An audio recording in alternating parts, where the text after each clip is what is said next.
Camminare per la Sicilia, in cerca di storie da raccontare, è sempre stato il mio più grande sogno.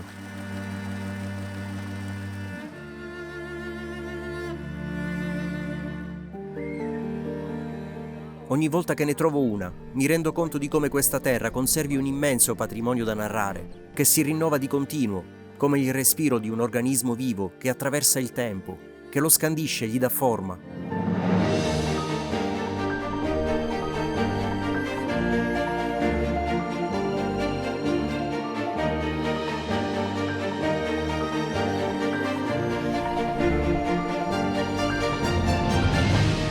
Mi chiamo Lorenzo Mercurio e vi porterò con me a scoprire l'isola più grande del Mediterraneo.